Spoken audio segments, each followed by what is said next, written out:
With seemingly intractable violence in the Middle East, it is hard to imagine enduring peace on the horizon. Many think it all but impossible. In this footage, a content contribution by Preben Bundgaard to Sol TV, you can see for yourself the overwhelming desire for peace.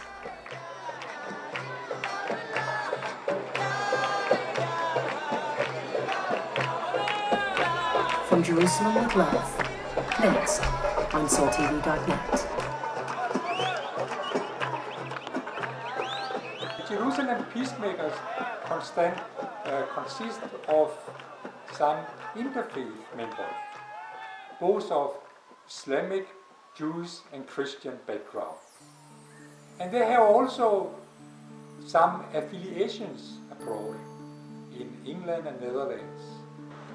This is Rob from Amsterdam, and he's going to play some peace songs.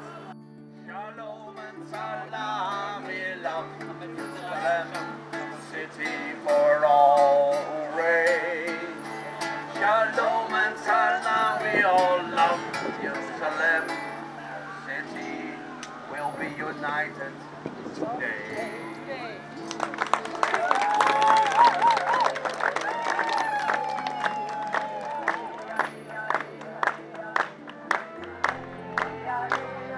But it was all about going into a dialogue, come to understand each other, to live with each other.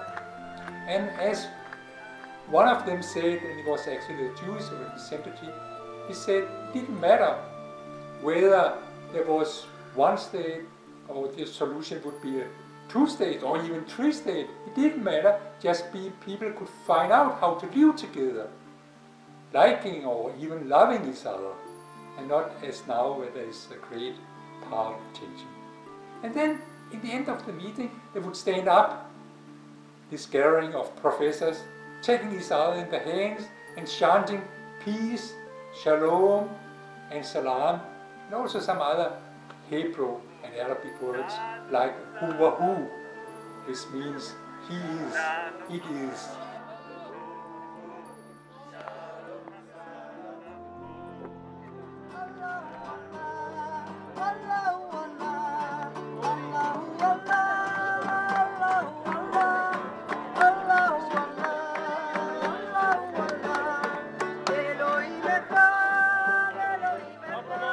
Some longtime peacemakers assert a way through this region's age-old conflict.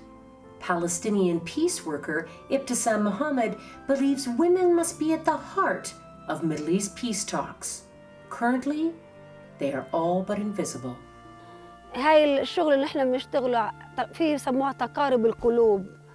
لما أنا بفتح قلبي للطرف الآخر، الطرف الإسرائيلي، وبسمع وبحس برضه هو عاش الكارثة، برضه هو عاش الحربات، برضه هو عاش الآلام زيي، يبقى في هون عندي رحمة بقلبي، وعن طريق هالرحمة أنا ممكن أشتغل معاه وممكن نبني أرض السلام مع بعض. I was thinking, what can I do? So I went I climbed up the mountains on the rooftops, and I started to meditate.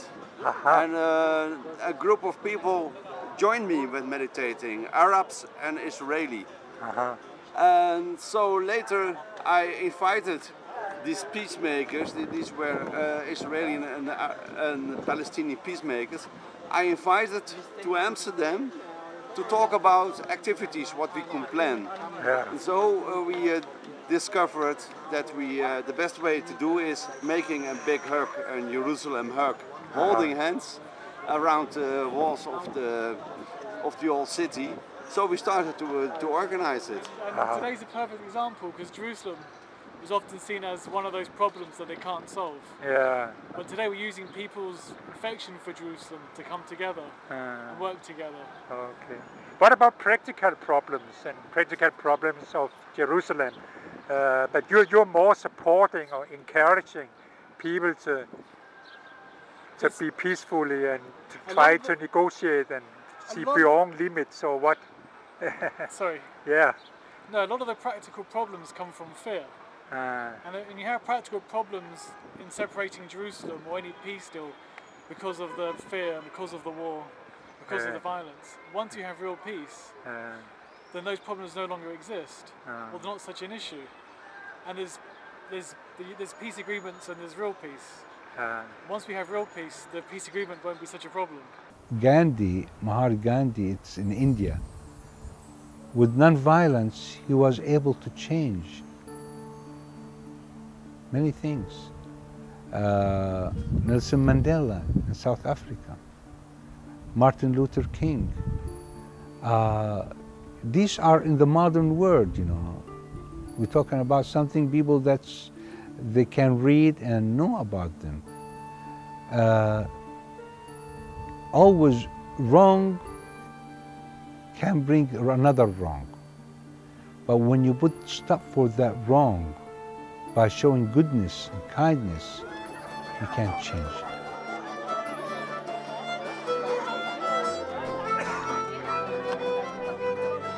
Peace worker Sami Awad talks about how the Palestinian-Israeli conflict is felt around the world. It is part of our shared suffering. And when healing happens there, he says, it also is reflected throughout the world. The Palestinian-Israeli conflict is not isolated, is not any more special, is not unique, and is not in vacuum from any other conflict that takes place around the world. And if we want to be engaged in healing at this level, we have to recognize and understand that engaging in healing now and achieving healing here will also achieve a healing process around the world as well. Any conflict, any occupation, any colonial system that ends, any oppression that ends, any racism that ends in any country in this global world we live in, as pain reflects throughout the world, healing also reflects throughout the world.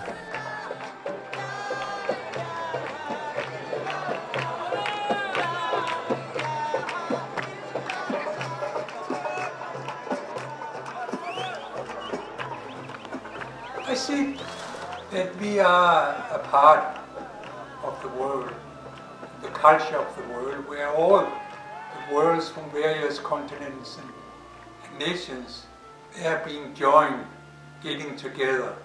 And if you walk around in Jerusalem, you will hear the same refrains from various songs being played.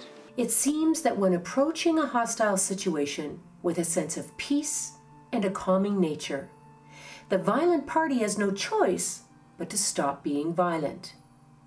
Imagine if it were not only a peaceful approach, but one of overwhelming compassion. True compassion. We thank Mr. Bundgaard for his brave reporting from Jerusalem. For SoulTV.net, I'm Patricia Rayner.